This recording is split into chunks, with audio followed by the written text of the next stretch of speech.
Hello, welcome everyone to the missing link, the chain link. I already forgot the name of this show. I'm super professional. Everyone knows me, I hope, I think. I'm Jeremy Lambert, joined by my heterosexual life partner, Sammer Kadi. It's been a long time, Sammer.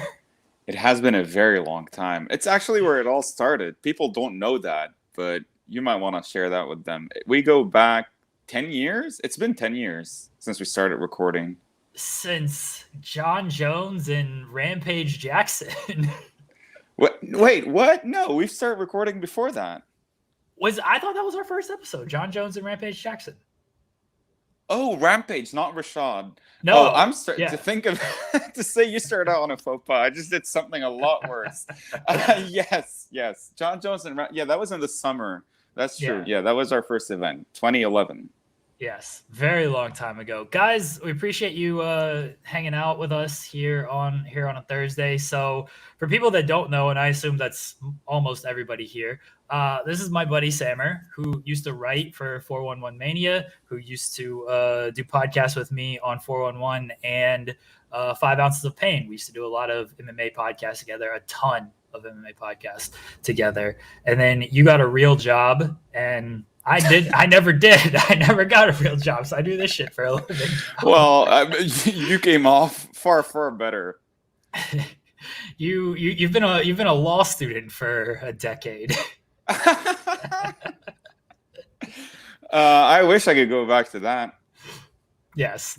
So we used to do a bunch of podcasts together, and Sammer is a longtime wrestling fan who has really been out the game. Right? Like when would you say you last kind of followed it closely? On a week-to-week basis? Yeah, or at least like a month-to-month basis where you would like, oh, what's the pay-per-view tonight? Who's wrestling type of thing. I would say I stopped keeping up with the weekly product around early 2009. Okay. And around later that year is when I stopped trying to make it a point to keep up with the pay-per-views and stuff. I mean, maybe I would like read a report every now and then, but yeah. You would sometimes message me and be like, "Oh, there's a show tonight. Like, who's wrestling?" Right. Type of thing. Yeah, I didn't completely stop watching after that. Like, I still watched the WrestleManias and stuff for like 5-6 years after that, and like whenever there would be like a great match, would tell me about it, I would watch. I went through an NXT phase. I think back when it was like really good. So I would just watch the takeover shows. I think that's what they were called.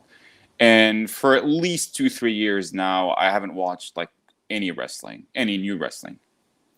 So Sammer he grew up an Attitude Era kid. As he said, hasn't watched much. So my idea for this show is we're going to take an old kind of classic match that Sammer may or may not be familiar with. I think for the most part, because you're picking the classic matches. So I think for the most part, you're going to pick matches that you've seen and are pretty familiar with. And It is my job to pick something newer that is relatable to the match that you pick. And I might have some help with the chat on some stuff of what they might want to see. But basically what we're going to do is we're going to watch both matches. We've already watched both matches. We're going to review them. We're going to link them together. And we're going to kind of get Sammer's thoughts on where wrestling is sort of nowadays compared to back then, and how it's evolved, how it maybe hasn't evolved, and just sort of what he's seeing nowadays, because you are very much a lapsed fan. You don't keep up with it outside of you see my headlines and you pop for those, but otherwise you're just not into wrestling at all. So you are a Bret Hart fan. We used to ask our guests, Bret Hart or Shawn Michaels, and I feel like you were like me, to where like you liked Shawn back in the day, but then you had the growing appreciation for Bret. As far as like from a Mark's perspective, I've always been Team Bret. Like the Canadian connection for a while as well was part of it. Lived there for a while, but I would say that I was kind of on Team Shawn as far as like, oh yeah, like he's the more exciting wrestler, probably puts on like by and large the better matches and stuff. But I've always been like a Bret mark. However, I would say over time, and I feel like this has kind of been the consensus, like people, myself included, have grown to appreciate Bret more and more the more removed we were from his retirement, which is kind of odd because he really hasn't done anything except for that WrestleMania appearance, which doesn't really count. But over time, I feel like I would agree that I've grown to appreciate his matches even more. Does guess Sean's Saudi appearance not count then? If you're not counting Bret's WrestleMania appearance, I actually have not seen those tag matches. He's appeared in a couple, right? No, he just did. You haven't watched that? I remember I forced you to watch Undertaker and Goldberg. Yes, that you did. and no regrets. I remember. Well, funny story. You kept bugging me about it literally for months. Like we're talking, 2, 3, 4 months nonstop. And it's just like it was a 10-minute match or whatever. And for whatever reason, I just wouldn't make it a point to watch it. And then the one night I finally decided to, and we were supposed to watch it like at the same time and FaceTime and whatever. And we were super hyped. Jeremy no-showed. I was in a different place in my life where I couldn't do as much of those things as I would like to have. You were the Scott Hall to my Kevin Nash. Fair. But yes, I did no-show. But then like a couple of days later, we got around to watching it together. No regrets. That was fantastic. What a tremendous match. That was back in the Nam days with Undertaker and Goldberg. That was a war, brother. We might have to watch that Shawn, Triple H, Undertaker, Kane, Saudi match. Oh, is that where they were wrestling against? Yeah, that's what it was. Oh, okay. Then yeah, let's watch it for sure. Guys, leave your super chats, leave your humper chats. We have a thing called humper chats, Sammer. I'm afraid to ask what that is. My boss, Sean Ross Sapp, came up with it. I don't know if you've seen him, but you've probably seen me interact with him a little bit. Right. He likes a lot of cock. So he likes humping and he likes cock. All right. I mean, there's absolutely nothing wrong with that. Although I feel like I'm missing a particular joke here. But he called himself the Dong Lord. This is this man's nickname. That I was not aware of. I've never seen that on Twitter. Maybe he tries to keep it professional on Twitter. No, hell no. Okay. No. He's the furthest thing from professional. Then I should pay. I mean, yeah. You said your boss allowed you to be you, so I should assume that professional would not be top of the list. Yeah. Yeah. Guys, send your super chats in. Like our good friend, our buddy, our pal JJ has hello, my favorite big star. I'm excited for what the future holds for Fightful Overbooked. Love you, man. Welcome, Sammer. Thanks, JJ. JJ's always supporting. I've followed him on Twitter for a while. He's always been cool. Yes, you guys talk the soccer, which we talk about non-American sports. We do. He's a Man United fan, so no, I know nobody in the chat cares, but he's a Man United fan. I don't know about any of this soccer nonsense. I like the juice because of you. That's it. That's right. That's who you should like. Of course, the juice being Juventus, and that's another wrestling inside joke. I've been referring to that team as the Juice since, which is terrible because I've been a fan since I was 6, way before I learned who Hoovy the Juice was. He came back last year. He wrestled Jericho. See, that's the kind of stuff you should send me, not like Goldberg and The Undertaker.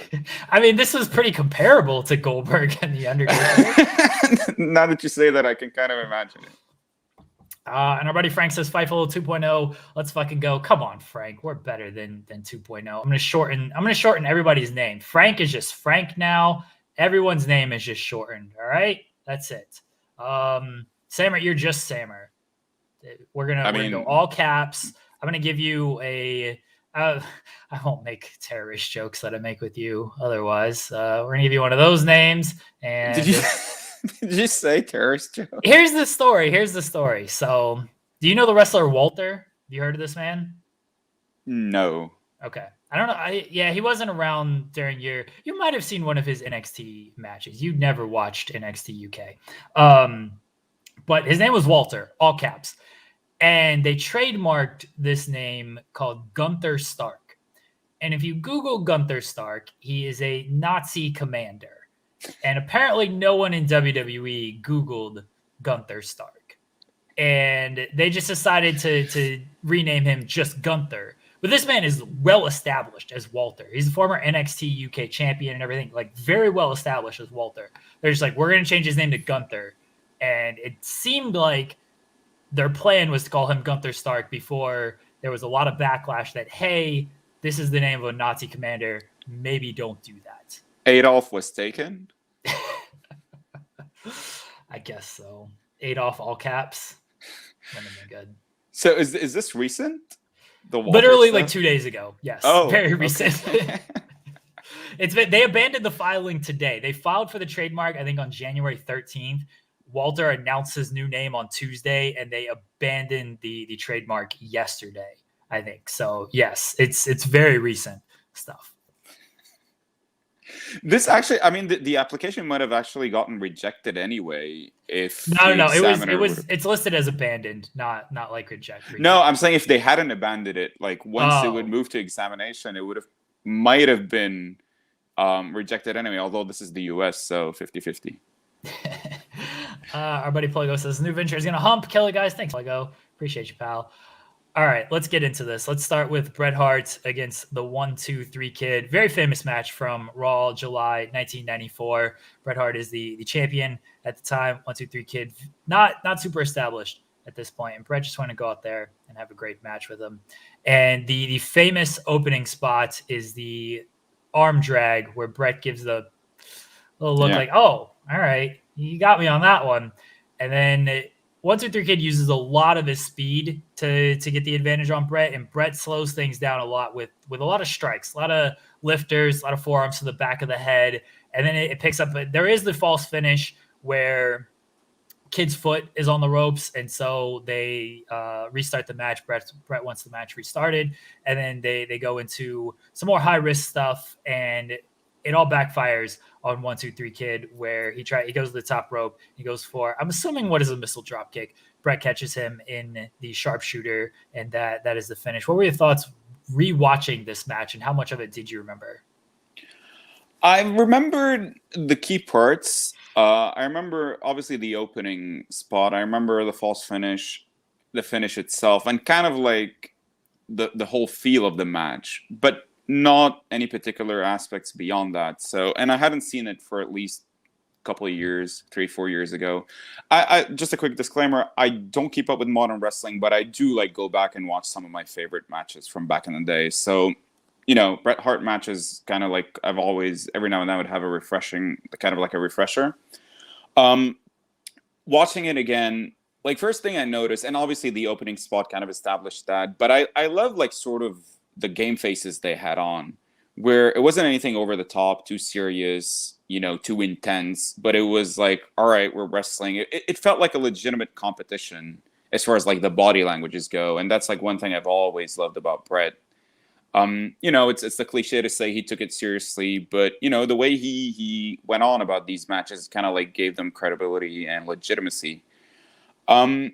It's obviously everybody's talked about it. Sean Waltman's talked about it a lot as far as like Bret really making him shine and stuff. But I love that like 1-2-3 Kid didn't get that much offense consistently, but like whenever he would, you know, kind of make a comeback and stuff, Bret just made him look absolutely great. And to like Waltman's credit, his stuff looked really good, especially back then. I think he was leaner than he went on to become later on in the Attitude Era.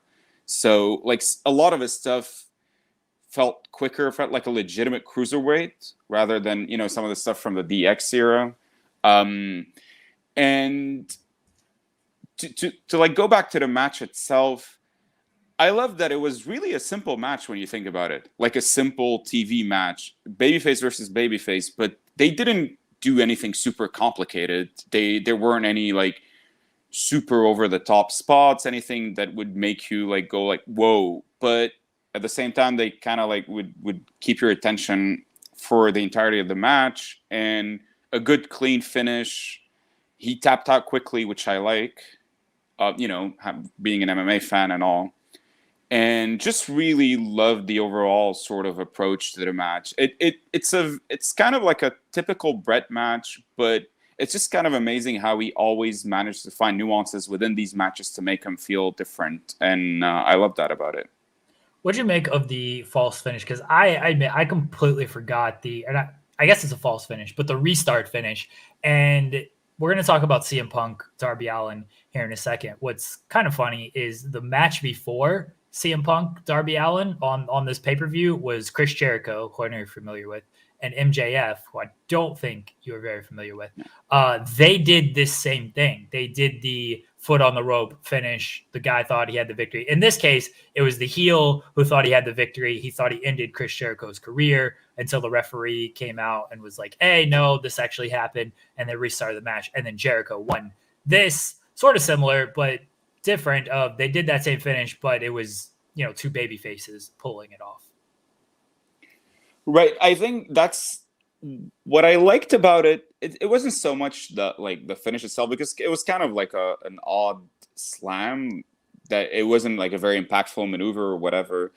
But I liked that Bret kind of was, showed the sportsmanship aspect. It's kind of established like the face versus face thing, and it kind of established that he was gaining respect for 1, 2, 3 Kid as the match progressed. And we see that with the actual finish afterwards, where, he would like pat him on the back, shake his hand and stuff. I know it's a typical way to sort of establish a baby face, but I kind of liked it. It was thrown in there. It's kind of unexpected. I remember, like, as soon as it happened, I was like, oh yeah, all right. But whenever I would think about the match in the past, it wasn't that false finish or whatever you want to call it. It wasn't something that necessarily stood out to me. But rewatching it, I felt like, while maybe not necessarily absolutely necessary, to me, it added to it a little bit. It added to the story as far as like, oh, this kid, is gaining Bret's respect, and Bret kind of like wants, he really wants a definitive finish. He wants it to be legit. And, which kind of like paved the way for the eventual comeback and the finish. So I liked it. I thought it added to the match. And then, so Bret Hart gets the victory. As you said, they showed the respect afterwards. Everyone happily ever after in this babyface versus babyface match. Our pal Ryan Sullivan, my God, I just want to show the support for you guys and all the awesome on the way. Thanks, Ryan. We appreciate you, buddy. Everyone, say thank you to Ryan. Just be nice in the chat. Everyone, be nice to each other. All right. Usually, I'm yelling at the chat. I'm telling them they all suck. Nah, usually the chat sucks. Like, I'm gonna be honest. Like, usually I'm burying the chat. They're horrible. They're being very friendly today. Everyone's excited for the new venture and everything. So for today, they're taking it easy on the new guy. Yeah, that's probably true. Like once you get more comfortable and you're here every so often, they'll start burying you and yelling at you and stuff. Then I'll have to fucking kick them in the head. So that's what I have to do to the chat. Fucking. Well, it kind of fits the theme of the babyface versus babyface match, where the chat is being civilized. Yeah, they're being friendly today. So Bret wins, and that's going to kind of lead us into the real meat of this show, which is getting Sammer kind of caught up and his thoughts on the more modern age of wrestling. By the way, guys, if you have not seen Bret Hart against 1, 2, 3 Kid, everyone go check that out. If you have seen CM Punk and Darby Allin, you'll very quickly see why these two are linked together. I will 100% kick Joel, JJ. So CM Punk, Darby Allin. I know you're familiar with CM Punk because you were watching a little bit, or at least keeping up with it enough when he stepped away in 2014. And I explained to you that this was his first match back. You did not realize that when I told you about this match. You did not know that this was his full-on first match back. So this was his first match back. Darby Allin, you had no idea who he was. And I explained to you that drawn a lot of comparisons to Jeff Hardy because of his Daredevil style, Daredevil lifestyle. If you watched the opening video package, you saw some of the crazy shit that he does, jumping off bridges and everything. Yeah, dude, for a second, I was like, is that really him? So I'm asking you that. Was that really him? Oh, yeah, wow. 100%. Yeah, he does a bunch of just like, there's one segment on Dynamite where he is just tossed down a flight of steps, like concrete steps, just tossed down, and it's fine. I mean, you saw some of the bumps he took in this match. That is nothing compared to some of the other stuff he does. So yeah, Darby Allin, bless him, he's an insane person. So I caught you up to speed on Darby Allin. And I told you the backstory on this was babyface versus babyface. Punk's first match back, he came in, he wanted to wrestle Darby Allin. It's as simple as that. Get a lot of comparisons to Bret and Waltman, and that babyface versus babyface. Bret pretty much chose Waltman as like, hey, let me go out there, let's just do this match. Punk, very similar thing here, and it shows right on the open when Punk does the gets the arm drag, and it's just like, all right, he got me there. And I'm sure, especially watching, I know you didn't watch them back to back, but I'm sure you caught that little. Oh yeah, absolutely. And then as far as like match layout and structure, pretty similar structure in that Darby uses a lot of his speed and quickness to try to get the advantage on Punk, while Punk really slows things down with he's using abdominal stretches, he's using headlocks and everything. So he's trying to slow the pace down a little bit. Darby is trying to pick things up. They even have it's not a full callback to the spot, but in Bret and Waltman, they do the superplex that's turned into a crossbody. And in this match, they do the back superplex that's turned into a crossbody. So they work in some similar spots there. The finish in this match does see Punk hit it's a roll through, hit the GTS on Darby for the pin. What stood out to you in this match? And then as far as comparisons to Bret and Waltman? Yeah, honestly, when you suggested this match and then explained that there would be some similarities, I was I wouldn't say skeptical, but I was like curious to see what they would be, because on the surface of all the Bret matches, like Bret versus 1-2-3 Kid, there's not much that you'd think, oh, throwback to that 30 years later and everybody would get it. It wasn't like one of the most memorable sort of moments match in Bret's career. Rather, it's looked at as like a great match altogether. But definitely, like, reading between the lines, some stuff was obviously very obvious, like the arm drag into like Punk sort of like, grimacing and shrugging, like, oh, like this dude is legit. Obviously, that was, I think, a very clear sort of Yes. homage. But the rest, I agree with you. Like, even in terms of like match duration, it was actually fairly similar. You had a clean finish. You had also, like, it was tidy in a very similar way to how 1-2-3 Kid and Bret was tidy, in the sense that, like, not a lot of brawling outside, not a lot of like super insane spots. It was wrestling, and then they start out slow with the methodical pace, which I love. Like, you and I spoke about this a lot, and kind of like what my favorite style of wrestling is. And I love sort of this match structure where you start out slow with the typical wrestling maneuvers and counters, and then you sort of like build up the rest of the match. And Darby, it helps that, like 1-2-3 Kid, like, his actual style is cool, his moves are impactful. The whole speed thing, which the commentators kept referencing, you could clearly see that with Punk, especially returning after a 7-year layoff, trying to slow him down. I've seen Punk pretty much for his entire career, except the last few years in WWE. And I was honestly kind of very interested in seeing what he would look like, because he had looked pretty beat up when he initially quit in 2013. Like, it looked like he was done. And 7 years later, he definitely delivered a great match without needing to do anything super athletic, which is, I feel like it's very similar to Bret in that, whenever I think of Bret Hart and how we were robbed of kind of like the tail end of his career, Bret isn't necessarily a guy that relies on exceptional athleticism or anything. So there was no reason to believe he wouldn't be able to have great matches in the early 2000s against many of the guys he could have had great matches against. And watching Punk do that is kind of...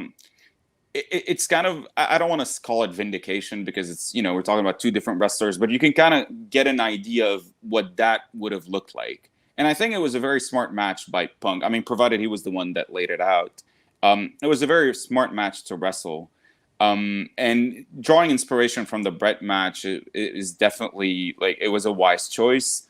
I would say this. Every time you would tell me about a modern wrestling match and I would watch, I would love the match, but tell you the finish fell flat. I love the finish because they didn't overdo the whole like counter into a counter into a counter thing where, you know, it's a near fall after a near fall. And in the end, it's like, well, okay, I mean, just wrap it up already. And then whatever finish would happen in the end would be like, oh, well, that pinned him. I thought, you know, that like pile driver off the top rope would have done it. You know what I mean? So there wasn't like 1,000 kickouts out of finishers and stuff.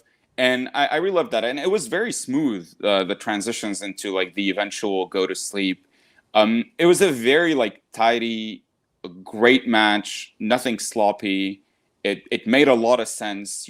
I would say this about myself. You didn't need to be familiar with both contestants to appreciate. Like, I felt like I left this match knowing who Darby Allin is, to an extent, of course, and like what his style is about. And I left the match feeling like, oh, okay, like Punk could still go. And it was a very smartly laid out match. I would imagine Punk laid out the majority of this match just because of it was very much a CM Punk match. And the story was, after 7 years, can CM Punk still hang with a guy like Darby Allin, who he has a lot of respect for, is a former TNT champion in the company, and it is a different style than CM Punk, a different style than he's very much used to wrestling in WWE. And again, it's been 7 years. Like, a lot has changed in 7 years. So I'd imagine Punk laid out the majority of this. And I was there live for this show. And I remember watching it live and thinking there was a lot of crazy stuff on the show. There's a cage match that many people consider to be the best match of the year. So there's a lot of crazy stuff on this show. And this was certainly a change of pace from what just about everything else was. And I thought it worked very smartly. And I knew there was the Punk and Waltman comparisons after the match, because I saw a lot of that stuff. Rewatching it, I didn't realize just how similar it was until you watch it like back to back like that. And you mentioned like the time. Punk and Waltman went 17:35, and Bret and Darby went 16:40. So they're within a minute of each other there. And layout and structure, very, very similar. What was your takeaway as someone who has never seen Darby Allin before? What was your takeaway for him? When you sort of gave me the quick scouting report on him, you obviously mentioned the Jeff Hardy comparisons. I thought his stuff looked much crisper than Jeff. It would look to me, and granted, this is very unfair off of one match, but it would look to me like he's sort of like a better, probably a more versatile worker than Jeff, who doesn't necessarily have to strictly rely on like bumping and selling all over the place. Because like Jeff is at his best when he's selling. And don't get me wrong, like Darby had to do plenty of that this match, but like his stuff was crisp. Everything just looked so sort of on point. The timing was great. When he sold well. And his stuff also looked cool. Like, it looked modern, it looked cool. And he even like his whole appearance is kind of, it's interesting. You can't, like, he kind of forces you to take notice. The video package, like you said, did a good job of sort of, laying it out a little bit at least. And I thought he had really good chemistry with Punk. And of course, this was their first match ever, and they clicked. And it felt to me like he really understood what kind of match needed to happen. And I felt like he didn't. At no point did I feel it was anything too much. It always felt like he was within sort of not really going over the sort of the speed limit at any point. But I could kind of get the feeling that he probably has another gear or two as far as like kicking up the, whether the risk taking, the insanity, whatever you want to call it. So this was a very tame Darby Allin match. Right. It felt like he was subdued. Even though I'd never seen him before, it felt like he was kind of subdued. And then I mean that as a compliment. He took, I think his craziest bump in this match was when he goes through the turnbuckle, through the corner turnbuckle into the post. Like, that's just an insane bump to try to take. He does the coffin drop to the outside, he does the swanton to the outside, which very similar to the callback of Waltman doing the senton to the outside. He hit it a lot better than Waltman. Waltman overshot the hell on that thing in the Bret match. And then he does the coffin drop. Darby will do that coffin drop move that Punk sat up on. He'll do that on the ring apron. He did it through a casket in one match. I told you about, he just tossed down a flight of steps. Like, he will take some insane bones. He took one last night where he comes running out of the ramp and the guy's on a table and he just launches himself. The thing, you saw it in this match, the Tope Suicida, the suicide dive that he does through the ropes. He just launches himself like a projectile missile into the opponent. And it looks fantastic. Like, it looks tremendous. And honestly, everybody else should stop doing it because Darby's looks so good. He does that every single match. Yeah, JJ's mentioned the Cracker Barrel match. The big like Cracker Barrel. Yep. He took that and he put that on his back, did the coffin drop onto ring steps.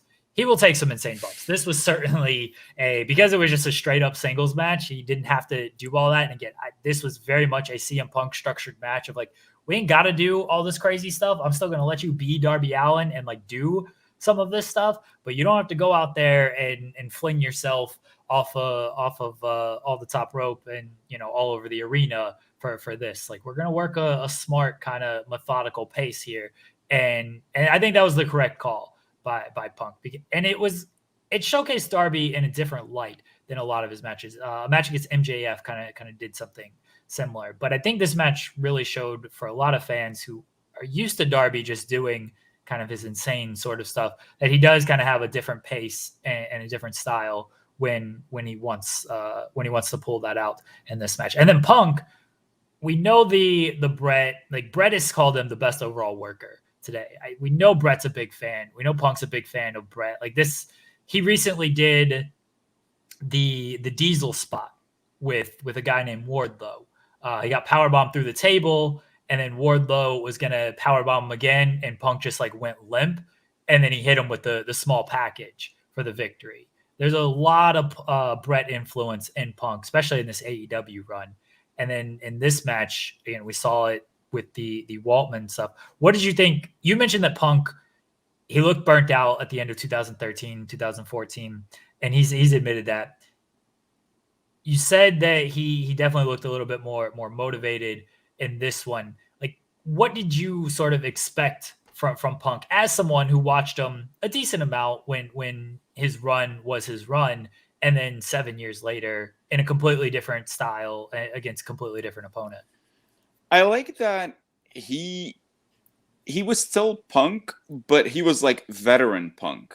You know what I mean? Like he was still kind of like, I don't want to say necessarily in this match arrogant, but he was still confident. Like, when he moved out you call it a coffin drop, and like just kind of like smiled and like, oh, like I got him. Like it was kind of like a nod, like, oh, like I've watched some tape. You know what I mean? Like he has those subtleties. Say what you want about CM Punk, but like he gets wrestling, and he's a huge wrestling fan, and like he clearly watches old wrestling and tries to see how he can incorporate that into his game. So it was a mature Punk. Maybe that's like one way to put it. And I like that about him. I feel like it was maybe not the only, but definitely the best credible approach he could have taken on his return after 7 years, especially on his return to a different company. You know what I mean? Like it wasn't, oh, I'm back in WWE and I have a score to settle, or oh, this is my home, the cliched nonsense that everybody says whenever they're back. So I actually really liked the approach, and I felt it gelled with the kind of match he was trying to have. So like the demeanor and the style of wrestling and like how he approached the opponent very strategically, very methodically, very Bret-like, I thought was perfect.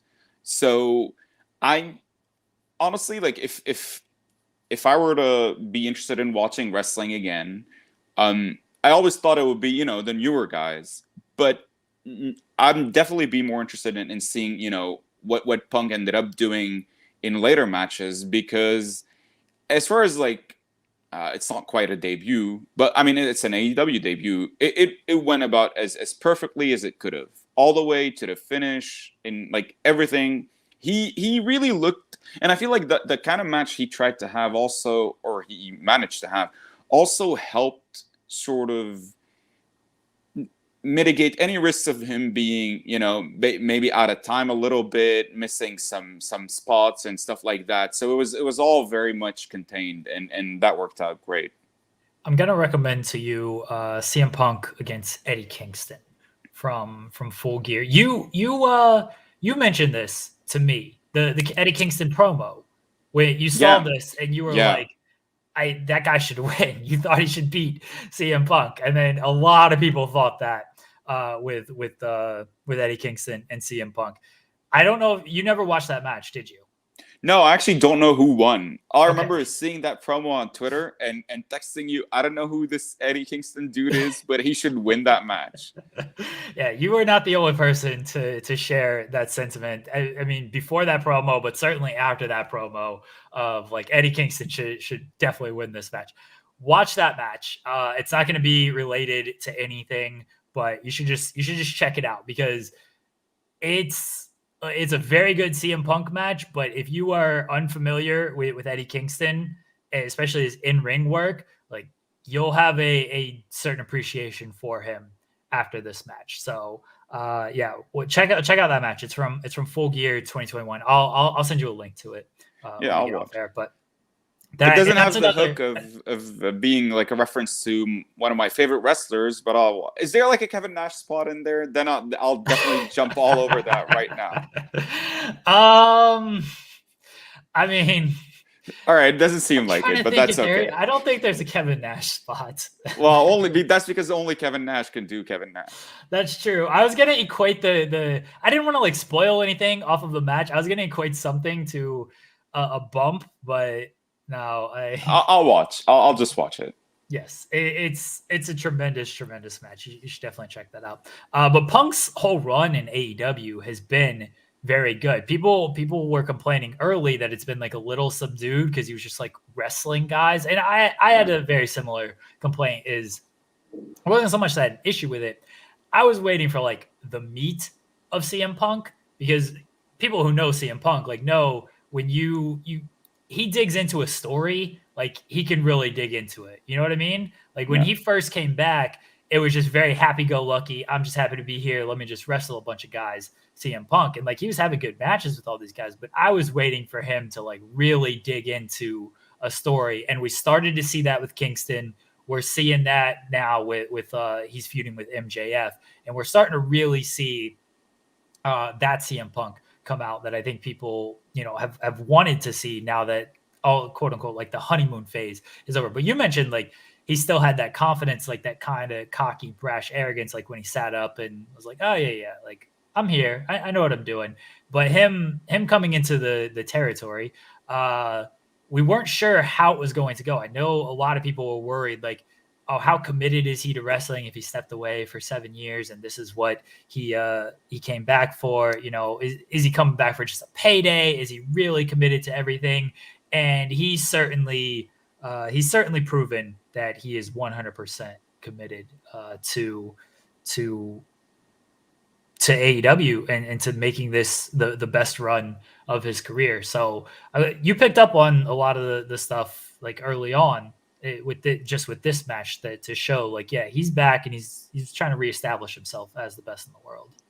I think with Punk, like anybody who's listened to him talk about wrestling outside of wrestling and listened to his interviews and stuff, and granted, he did say some insane shit after he left. He said a lot of shit. Some of it good, some of it cringeworthy, some of it insane. But I feel like it was a safe bet that if Punk were to ever return after all this time, that he would be committed. I feel like it's fair to question because 7 years is a very long time in pro wrestling, a very, very long time. But I feel like hearing about the kind of guy he is as far as like his dedication and his passion and how, he clearly had lost a lot of his passion for wrestling when he had originally. Why are you laughing? I mean, he's made the walk, Sammer. So I forgot about his MMA. Dude, I swear I had completely forgotten about his MMA run. 0-2, baby. 0-2. Did he fight two No, or three he's times? technically 0-1 with one no contest. Why, his opponent test positive or something? Yeah, for marijuana. So I mean, that got how changed. else are you gonna beat the great CM Punk if you're So not that got stoned out of his changed. mind? That got changed to a no contest. Do they really still do that? Where Yeah. I guess that would, I mean, they probably still. Where you forfeit a match if I mean they did it with Diaz and Gomi, right? Where when Yeah. Diaz beat him, but that was way back when. Oh well, I just find it funny that like the NBA doesn't even test for marijuana now, but you know a guy beat up another guy. It's like, oh well, you did it because you got stoned at some point. You move slower when you're high. Like you gotta think about things more. I feel like you should be awarded 2 wins if you're high. Wins? I mean, if you see CM Punk's your opponent, 1 win is already way too much. Let's be honest. So, he didn't have to be high for that fight. Like that stuff stays in the system for 40 days. I know that from a friend, of course, but. You know, I think he was testing himself to be high for that fight. He's like, let me see if I can win this fight while everything around me is in more like slow motion and he's moving at real speed. Like he was testing himself. High. Yeah. Oh, it came out positive. He's made the walk, Sammer. I forgot. Honestly, I genuinely thought like for some reason I completely blocked that out of my memory. And for me, like CM Punk just spent 7 years complaining on podcasts and stuff and like feuding in real life with his former best friend. And then like he decided to come back. Like he would tweet about his wife and hockey and stuff. And then he decided to come back. I had completely blocked the MMA stuff out of my memory. But yeah, 2 fights. Like, whew, that's. I try to remember. Hold on, the name of his first opponent. It was something super generic. What was his name? Dude, I think the second opponent was like Mike Jackson. That one was. Well, generic. That's generic enough. Yeah. Yeah, I forget the name of his first opponent. Somebody in the chat will have it. I'm gonna read Ricardo's comment. It says, "I get high all day and still move normally." Depends. You and me both, buddy. Yeah. Sam already told me before this. He's like, I'm not high for this. I was like, well, this is a first. You got to be professional. Like, you can't show up like that first day to work. Hey, when Scott Hall invaded Nitro, do you think he was drunk? When he invaded? Oh, no, maybe not the invasion. Dude, he was drunk. Just like not Scott Hall drunk. Like, that's what people need to understand. Like, there's, you know, when you reach a certain point, yeah. Mickey Gall, there you go. That's who he was. Yeah, that's who he was. Yeah, that's not super generic. I mean, feels like a very Irish name. But yeah, the second opponent was Mike Jackson. I mean, his opponent's name is CM Punk. Anything is generic compared to that. CM Punk was fighting under the name CM Punk, right? Or was it like his whole name and like CM Punk, like Dwayne The Rock Johnson, Phil, whatever Punk's name is? Or was it just CM Punk? Oh, I'm pretty sure it was CM Punk. Okay. Yeah, I'm pretty sure. Why not? Yes. A tremendous MMA. He still does commentary. Punk does for MMA. For MMA? Yeah. For which promotion? Legacy Fighting Championships. Oh, CM Punk. I can imagine CM Punk being a decent commentator. Honestly, like he's good on the mic in pretty much any context. And like, go ahead. I mean, he's doing commentary for a promotion nobody's heard of. It can't be as bad as his fighting. And since he #made the walk, then he's got the credibility to do it. No one's gonna get the made the walk joke. So that's when Joe Rogan was very like dismissive of CM Punk and rolling his eyes on the air and stuff because you know it's CM Punk and whatever. And Ariel Helwani, I guess people know who that is, like top MMA journalist, got really mad at that. And he said, unless you've made the walk, you cannot criticize a fighter. That's right. So this is why I can't criticize wrestlers. I've never taken a bump. I have taken a bump. That's why You've taken many bumps. Like your ass was hurting for 3 days one time. I'll never top that moment. So I don't even try anymore. But yeah, I did take a bump on one of the shows just to say I did it. So I'll be like, all right, look, I can criticize you wrestling people. I've taken my bump. Didn't CM Punk like decide to just sprint at his opponent like at the opening bell in his debut? Like he just rushed him, right? He just ran at him and got taken down. He got taken down. Yeah, fantastic strategy.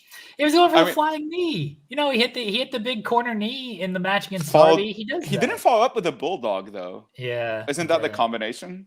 That is the combination. Yeah. I think he did it because, I mean, ultimately, if you make the walk, then you got to make the run. So it only makes sense. Which match was better between these two for you? Well, honestly speaking, I feel like in isolation, probably the Punk Darby match just is a tad more exciting in terms of, you know, the finish and some of the modern stuff, because I know, especially towards like in sort of the final chapter of matches, kind of it's always now, especially between like really good technical wrestlers or wrestlers that are, you know, very gifted.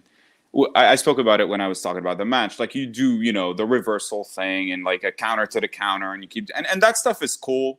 Like Benoit and Angle started doing it way back when, and like guys kicked it up a notch throughout, and that stuff holds up well. And as I said, like they didn't overdo it.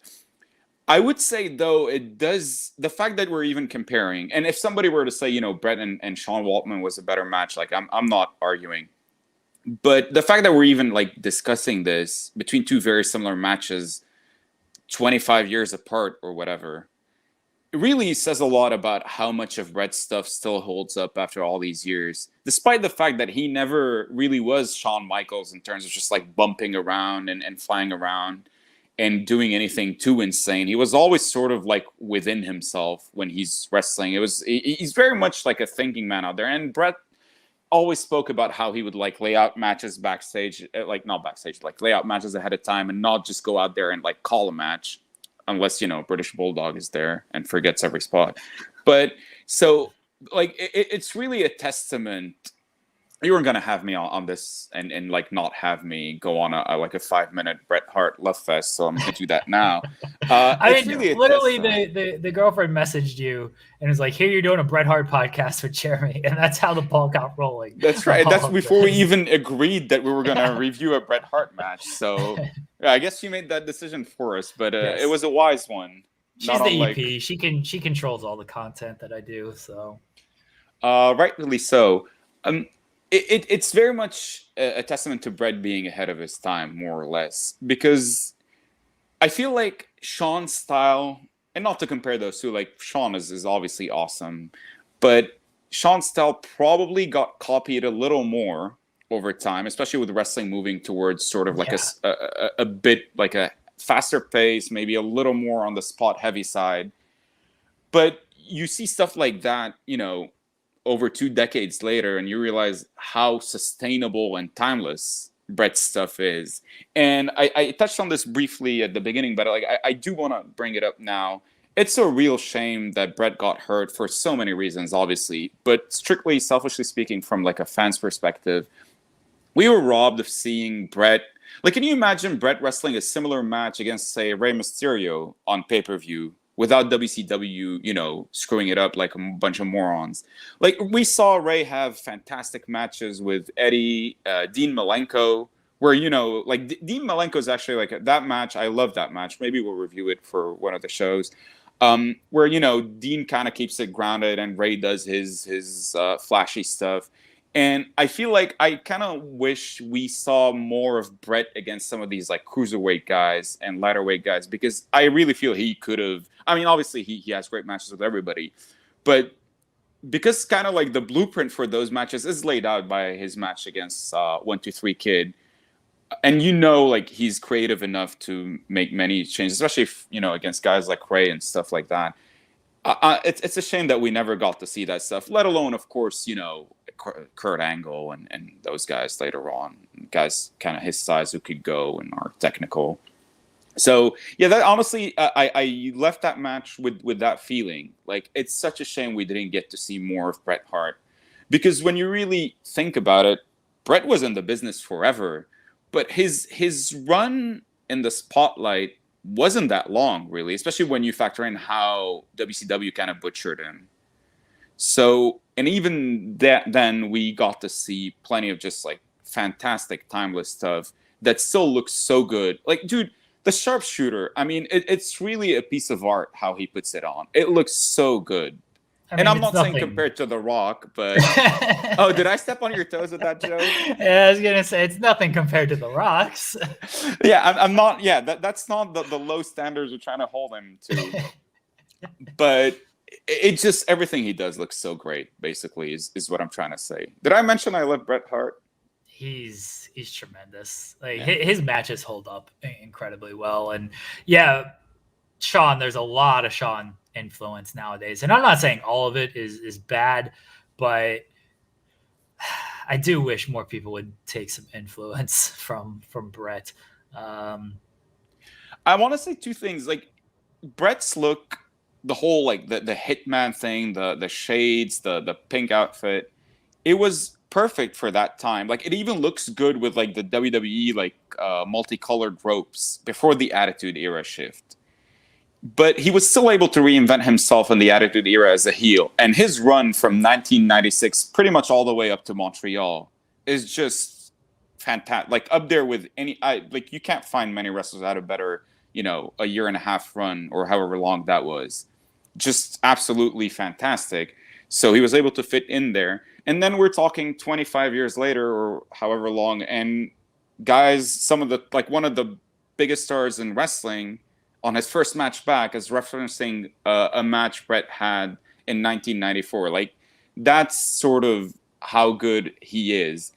And yeah, despite being perfect for that era in terms of look and in terms of like giving WWE some in-ring credibility, after Warrior and Hogan and those guys, his matches just are pretty much up there with anything we've seen since. I've heard somebody say, well, I can't remember who it was, like on some wrestling podcast, said something that I don't necessarily like agree with because I don't like these dogmatic blanket statements when it comes to pretty much anything. But there is a little bit of truth to it. He said like guys would be better off copying Bret Hart than Shawn Michaels nowadays, or like more wrestling would be better off if more guys copied Bret than Shawn. And obviously that's simplistic, and it's a false dilemma and all. You don't have to make that choice, but there, like, I kind of get the sentiment behind that, and sort of low key agree with it. I know a lot of wrestlers. FTR, they were the revival in NXT. I don't know if you ever saw any of their matches against American Alpha. That might have been just after your NXT phase. Yeah. But they're big proponents of Bret, and there's plenty of people who nowadays like Bret stuff is certainly aged better than Shawn. I don't know if wrestling would be certainly to have an element, more of an element of realism to it if it was more Bret than Shawn. I don't have any issue with what Shawn did. I still love a lot of his matches. I think some of the stuff that hurts nowadays is like people are just doing Shawn Michaels cosplay and they didn't realize what actually made Shawn great. And that was, of course, throwing backstage fits and going out there to just be the best and, doing all the stuff that he was doing at the time.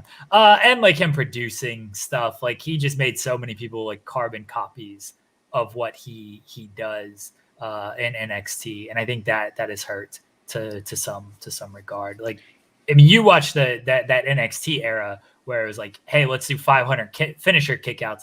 Like that was just a lot of Shawn Undertaker influence. And those matches are fantastic. Some of my favorite matches of all time, but you got to have the cachet to like pull all that stuff off. And then once you keep repeating it, it gets a little outdated. Yeah, I would two quick things about what you just said. First of all, Shawn definitely has like the larger great match library. In part because his career went on for longer, but Shawn has put on some absolutely like my favorite match of all time is Shawn and The Undertaker at WrestleMania 25. So, even though a couple of days ago I told you it was the Iron Man match at WrestleMania 12, so I go back and forth on this one. But like Shawn obviously is phenomenal. But you're right that the Shawn Undertaker sort of blueprint for modern wrestling has been just done to death at this point. And like you said, like there's so much that made that match what it was beyond the work itself. The setting, the stage, who these guys were, their cachet, their legacies, the rivalry. Like you can't just recreate that easily. Like even the crowd reactions to every kick out. Like when the Undertaker nails that tombstone, tongue out pin, like nobody expected Shawn to kick out. Like nobody. And so the crowd just went apeshit after that. And like even the count out stuff, which by the way, like I actually remembered the Shawn Undertaker match while watching the Punk match, because when Punk hits the go to sleep and Darby lands outside, I love that Punk was just like, yeah, I'm just gonna go chill in the corner. Like I'll take the count out. Like that's kind of, I just forgot to mention that. I really like that from Punk. It makes sense. Like why not? You take the win. See, I agree with you now in hindsight. I remember watching it when I was there, and I was like, oh, like babyface CM Punk. And now, like, again, rewatching it, you mentioned where he sits up and he gives that little cocky laugh and everything. This is another kind of like CM Punk's still sort of a dick here because yeah, and a clean cut babyface CM Punk would have just been like, hey, no, I'm not winning my first match back by count out. And this CM Punk, it showed a little bit of desperation. It showed a little bit of respect for Darby and everything. But he was also like, yeah, you know what? If I got to win by count out, fuck it. I'll win by count out. And that's sort of a heelish tactic by Punk. Yeah, it's pragmatic. It's almost heelishly pragmatic. Yeah. But it made sense. Like, you know, he's coming back after 7 years. Like, maybe he can't go as long. Like, you know, from a storytelling perspective, it made sense. Like, that was never actually going to be the finish. So, like, why not? Right. Do you want to pick a match for next week, or do you want to talk about that off air? I actually like don't have anything. I told you, but probably not for next week. But at some point, I want like to revisit some ECW classics because I haven't seen that stuff in forever. So maybe if you can think of a match that would like a modern brawl or something that we could link to that, but we can discuss it more off air because I don't have like something quickly off the top of my head right now. We could, of course, go through every Bret match, but you know, we're going to be watching a lot of current day CM Punk too. Yeah, that's true. Actually, I don't mind that. Yeah, no, we shouldn't take the Bret Hart podcast literally. I mean, I wish we could, but we shouldn't. We're gonna watch Nick Gage against Jon Moxley. That's modern day ECW. They use pizza cutters, light tubes, doors, glass panes. Okay, I wasn't talking about New Jack ECW. I was talking more like RVD, Jerry Lynn, stuff like that. But maybe the cruiserweights. But sure. Now we'll talk off air about figuring out a match, and I'll put it on whatever match Samer picks. I'll probably put it on Twitter of like, hey, what do you guys think is a relatable match to this? You know, that's within the last 4 years or so.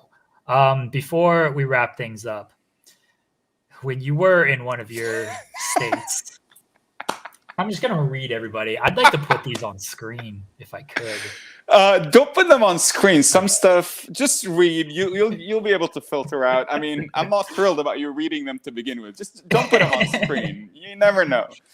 It says in my Twitter profile that anything you say can and will be used as a bit. So you can't message me and not expect some of this stuff to make air, especially now if we're doing like podcasts and stuff together. So when you were in one of your non-sober podcast states, you binged watched Cobra Kai. You went through the whole season in like, I'm pretty sure one sitting.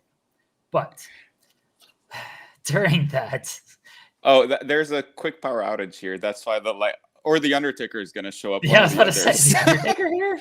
My God. Sorry, that's, I mean, living in a third world country, that's what we get. I'm recording this on my phone and power's off. It should be back in a minute. Sabu is going to show up. Or Malachi and Brody King are going to show up. AEW loves the lights out gimmick, so we're in good shape here. All right. So Samer binge watched Cobra Kai, and he's seen it all and everything. We've talked about it plenty of times. He gets to the final couple of episodes. By the way, everybody, if you haven't seen Cobra Kai, I'll warn you now. If you haven't seen this most current season of Cobra Kai, You are going to get spoilers. Yeah. If you're okay with that, that's fine. But you will be spoiled on this season of Cobra Kai that just came out the other week. So if you don't want to be spoiled, feel free to mute the show. Feel free to turn it off. We've wrapped up. My God, beeping. So we've wrapped up pretty much the wrestling portion of everything. We're just strictly talking about Cobra Kai now. You text me and you say, if you look at Cobra Kai as a wrestling show, it's perfect. Each episode doesn't have to be by itself, but the overall storylines are really good. By the way, you message each of these as singular. So I will put my phone down for like 5 minutes and then I'll come back and see I have 20 messages from you. And I'm like, oh, what the hell is Yeah, what I meant to say is not every episode doesn't have to be great by itself. That's why, like, not every episode has to be by itself. So, okay. Yeah. I'm glad. Yeah. Yes, please clarify some of these. Yeah, now that I'm sober, I can clarify some of this stuff. Yes. You continue. So they get away with these cliche storylines for side characters, and it's still acceptable because they're getting airtime. It's pretty smart, and you have the main eventers. They even had them fight point style, and it resulted in a double knockout. LMAO. I totally expect a tag match at some point. Johnny and Daniel versus Kreese and Silver. They got Carrie Underwood to perform on the show. That was tremendous. Dude, what the hell was that about? Like Dude, I really think they just like secured Carrie Underwood. It's like, how do we write Carrie Underwood into this show? It's like, but like, how did that even come about? Like, she probably knows one of like the producers or the writers or something and did it as a favor. Like, to me, that's the only explanation. That sounds about right. Episode 9 ends. Okay, so you're about to finish episode 9. The ref made the X signal when Miguel got hurt. The show is written by Marks. Dude, they even did a tag match, like I said, intergender tag team match by the pool. They're doing tag team partners who don't like each other with Kreese and Silver. Can they coexist? You have stables and people jumping ship, heel turns and face turns. You said coming relief. I assume that meant comic relief. Yeah, coming relief was just like a half a minute. No, I won't make that joke. I meant comic relief, yes. Comic relief or fan favorites like Stingray, multiple injury angles, Cobra Kai are the heels, Miyagi-Do faces, and Eagle Fang, dub name, as tweeners. Guys have cut promos on each other constantly. I'm telling you, it's the best wrestling on TV. Johnny even referenced Roddy Piper, which is true. You even have clear jobbers. Miguel might lose on a count out. Cobra Kai, this is wrestling. You have a guy hyping shit up in between the matches. He lost on count out, but still he has. Talking about Miguel, he lost on a count out so that he still has a claim to the title. # never lost. This is 100% a wrestling show. You were very sold on the idea that this is a wrestling show. You reminded me many times. Yes, that tournament was WrestleMania, basically. It really was. Yeah. Oh, shit. He didn't fight, not because of an actual back injury. It's because he lost his smile. Dude, his back was okay, but he was just upset about life and decided to walk away. He lost his smile. A champion losing his smile and faking a back injury to avoid having to do the job. Never seen that before. Everyone expected a Miguel versus Robbie, babyface versus babyface rematch, but swerve, it's Hawk versus Robbie, Shades of Vengeance 2001. I'm calling Hawk Jericho if he wins it all. I'm 100% sure they're ripping off old wrestling storylines. Miguel and Robbie are a bunch of spot monkeys. They're doing that lucha shit where they do the same moves at the same time to show they're evenly matched, and they end the spot with some superhero landing. It's Will Ospreay versus Ricochet. Yes, I've seen that match actually in New Japan. Yes. They tied her to go into sudden death right as Hawk had him beat. So now if Robbie wins, Hawk keeps his heat. It's literally WrestleMania 9, best match ever. Or WrestleMania 8. Oh, you said 12. Oh, I'm bad with Roman numerals. 12. Oh, and I thought I was high. No. Yeah, I'm just really bad with Roman numerals. It's WrestleMania 12. Don't care what anybody else says. It's announced as the hype match. What? Oh, by the hype man. It's announced by the hype man. Because in WrestleMania 12, like we didn't know they would go to sudden death if time expired. So yeah, Howard Finkel just announced it, or whoever it was. The show is one ref bump away from being reports of Robbie. No, you can't say that. No, I'm not reading that. That one you can't say. Yeah, can't read that one. Robbie just took his gi off to show he means business. Jackknife powerbomb incoming. Crowd was popping huge and giving them applause before overtime started. I'm pretty sure this is awesome chant was written off at the last moment. Robbie had the match won. I like how you spell it one as the number. Yeah. But was distracted by the smaller kid on the outside. Oldest finish in pro wrestling. Hawk going for a flying triangle is so dumb. This is a wrestling show, not MMA. If it were MMA, their limbs would randomly flash like X-rays. You know what that's referenced to, right? Yes, never back down, right? Yeah, that's right. Yeah, yeah, like it never back down. Like you put somebody in an arm bar, and then like their limbs would flash like an extra. Like what's going on? Why? Yeah. By the way, Silver beating up Stingray is shades of Triple H and Eugene feud. Now that Hawk is a babyface, they dropped the awesome Hawk noise before his entrance this season. Dumb move. That gimmick ruled. They brought it back when he took the gi off. They did? Yeah. Wait, because like they show the Hawk tattoo, and so they play the sound. Oh, I missed that. Yeah. I was too busy texting you, probably. I was legit live texting that. Like it was. I know you were. women's main event goes on last. The writers of this show are diversity. Sam versus Tori match incoming. Let's go. A conclusion to a great blood feud. Sam hugs it out with Stu Hart, who's ringside. She's been training in the Japanese equivalent in the dungeon all her life. Announcer even gave Sam a nickname before the match, the Bonsai Badass. This dude's Jim Ross. No point, out of bounds, the equivalent of foot on the rope. Sam went for the Oklahoma roll-up and got elbowed in the face. Kreese is showing signs of turning babyface. This is just like wrestling in 1 week. You can break someone's arm, but then fight on the same side if you're both babyfaces. Kreese randomly shows compassion and is pissed at Silver, despite Silver doing nothing but staying true to Kreese's methods. Silver wants to open up Cobra Kai dojos everywhere. Bad move. The NWO was ruined once everyone joined. Eagle Fang, that is very true. Eagle Fang is basically the wolf pack now that I think about it. Sam is all John Cena after he lost to The Rock. You popped at Johnny asking what's an Uber. Dude, Johnny being a boomer and not understanding anything about it's so obvious and the jokes are very ham-fisted, but they're nonetheless funny. Like him being out of touch with everything and being an 80s guy. It's that show, dude. That show rules. I don't care what anybody says. That show rules. Silver didn't take a drink, but Kreese did. I suspect foul play is about to unfold. Kreese gets framed for beating up Stingray. Silver did it for The Rock. Silver turns on Kreese. I don't even have to come up with a pro wrestling analogy for that. It basically writes itself. Miguel is gone looking for Jose Lothario.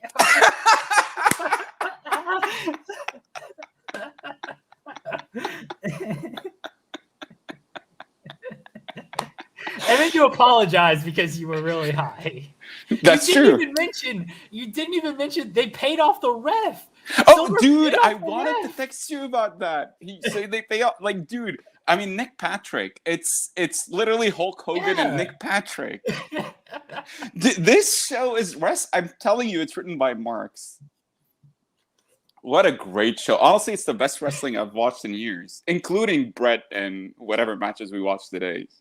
It's a tremendous fucking show. If you're a wrestling fan, honestly, it's hard not to like the show. Truly. Yeah. If you just now, all kidding aside, if you just look at it as somewhat similar to wrestling, you'd enjoy it. Like they managed to turn people faces, not because they became better people, just because they got beat up by a bad guy. So now you're a face. You know, kind of like he does that all the time. That's how Sasha Banks turns every month. Exactly. Like that's how Triple H made everybody a babyface. Like Randy Orton became a babyface that way. Like it's whatever. Oh yeah, have the heel beat him up.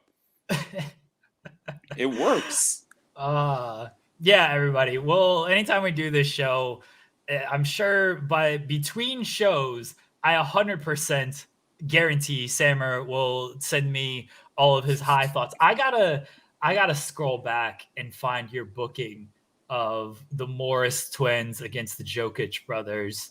Oh my god, Dude, that was a long outrageous, outrageous shit. It's dumb that you can't like chat search on iMessage. Yeah. If anybody knows how to do that, please let me know so I can easier get back to these texts. But I don't mind scrolling a little bit to find this stuff because that was insane. But yeah, assuming Sammer sends me his long text threads when he is on drugs and has his crazy ideas, if he's fine with it, we'll read them. We'll read them on the show. Our buddy Drew says, "Bravo to Sammer for this content. I'm dying." Drew, you fucking rule, buddy.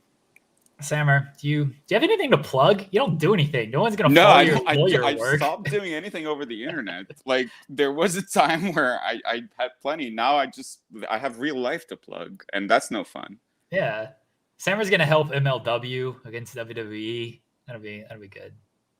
I don't know what MLW is, but sure.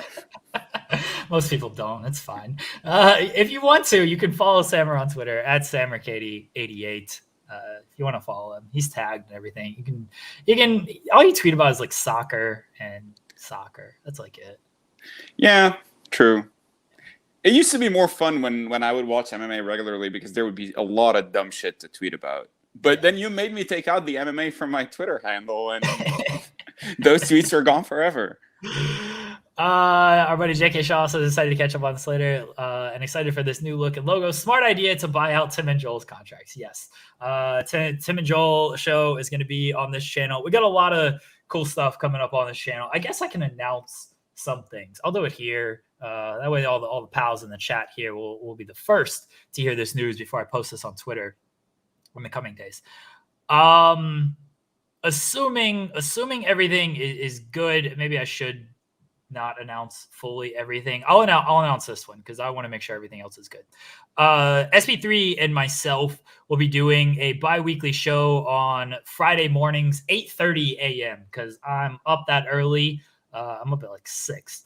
So we're gonna be doing a show 8:30 a.m. Eastern time, talking like television and basketball. A lot of television, a lot of basketball. Not so much on the wrestling side. SP3 does a million wrestling podcasts where you can check his workout. I'm going to be doing plenty of wrestling content and talking wrestling. So we're going to talk not that stuff. So that'll be bi-weekly, 8:30. The first episode is tomorrow. We will be doing that tomorrow. We'll have some pals pop on and talk basketball and television with us as well. Joel has mentioned he has a schedule coming, finalizing stuff with the contributors. Joel, I have more to add to that schedule because I have acquired some contributors as well. But we've got a lot of good people contributing to the new channel, the revamped channel, I guess. So hopefully there'll be something for everybody, and hopefully everybody checks out the various stuff that What are you doing? Why'd you just turn your camera off? No, I'm recording this from my phone, and someone called, so I had to. Yeah. Nobody's calling you. Is that Bruce? Was Bruce calling? No, that's Kenny Omega calling. Okay. You need to tell that before we. No. I like the idea that people just think Kenny Omega is calling you. Yeah, I like that. That really was Kenny Omega, though. No, okay, I believe you. All right, so go chat with Kenny Omega. Have fun. Get an update. Hopefully things are well there. Guys, thank you guys for joining us. Appreciate y'all. This is not going to be like a regularly scheduled type of program. This is going to just kind of be whenever Sammer, he mentioned it. He lives in a third world country. He has a shoot job that is way more important than talking to me for an hour a day. So whenever we kind of get the time to do stuff, then we'll record, and there won't be a ton of like notice of when we're going to go live, but we're going to make this a fairly regular thing. Leave a thumbs up, as Ricardo says. We appreciate all the support. Hopefully you guys stick with us with all this content we have coming. We got plenty of content coming, everybody. We'll talk to y'all later on.